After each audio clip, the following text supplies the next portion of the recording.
Thomas and Friends, Percy the Small Engine. This is a story about Percy the little green tank engine. He was very cheeky and loved playing tricks on the other engines, but one day he needed to be brave.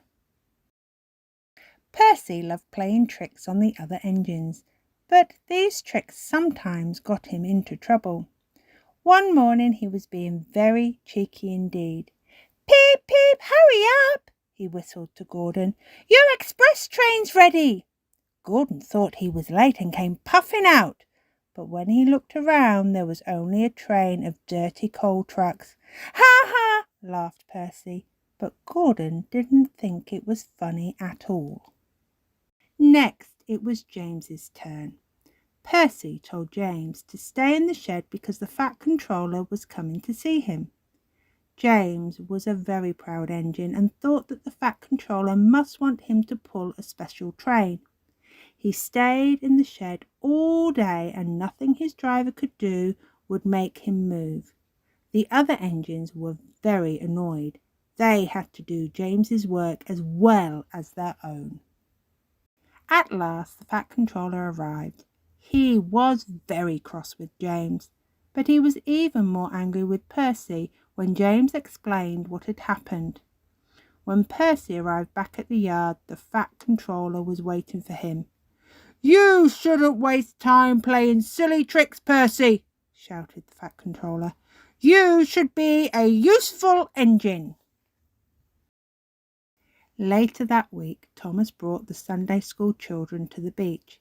He asked Percy if he could take them home for him. Percy thought that it sounded like very hard work, but he promised Thomas he would help. The children had a lovely day, but by the afternoon there were dark clouds overhead. Suddenly there was thunder and lightning, and the rain came lashing down. The children hurried to the station. Annie and Clarabel were waiting for them at the platform. The children scrambled into the warm carriages. "Percy, take the children home quickly, please," ordered the station master. The rain poured down on Percy's boiler. "Ugh!" he shivered. He thought about pretending that he had broken down so another engine would have to go instead of him. But then he remembered his promise. He must make sure the children got home safely. Percy set off bravely, but his driver was worried. The rain was very heavy now and the river was rising fast. The rain was getting in Percy's eyes and he couldn't see where he was going. Suddenly he found himself in deep water. "Oh, my wheels!" shivered Percy, but he struggled on. "Whoosh!" he hissed. The rain was beginning to put his fire out. Percy's driver decided to stop the train in a cutting. The guard went to find a telephone. He returned looking very worried. "We couldn't go back if we wanted to," he said. "The bridge near the junction is down."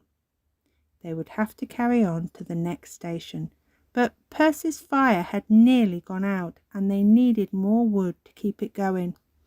"We'll have to pull up the floorboards and burn them," said the fireman. Soon they had plenty of wood. Percy's fire burned well and he felt warm and comfortable again. Suddenly there came a buzz, buzz, buzz. Harold was flying overhead. "Oh dear," thought Percy sadly. "Harold has come to laugh at me." Bump! Something thudded on Percy's boiler. A parachute had landed on top of him. Harold hadn't come to laugh. He was dropping hot drinks for everyone. Everyone had a hot cocoa and felt much better. Percy had got some steam up now.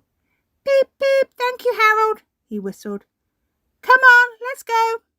As Percy started to move, the water began to creep up and up and up. It began to put his fire out again. "Whoosh!" shivered Percy. Percy was losing steam, but he bravely carried on. "I promised Thomas," he panted. "I must keep my promise." The fireman piled his fire higher with wood. "I must do it," Percy gasped. I must, I must, I must. He made a last great effort and cleared the flood. 3 cheers for Percy, called the vicar, and the children cheered as loudly as they could. Harold arrived with the Fat Controller. Harold told me you were splendid, Percy, said the Fat Controller. He says he can beat you at some things, but not at being a submarine. I don't know what you've both been doing, but I do know that you're a really useful engine. Oh, thank you, sir, whispered Percy happily. News of Percy's adventures soon got back to the station. Gordon and James heard all about how Percy had kept his promise and travelled through the terrible storm to bring the children home safely. They both thought he was very brave and forgave him for all his tricks. Percy realised that although playing tricks could be fun, it was much more important to be a really useful engine.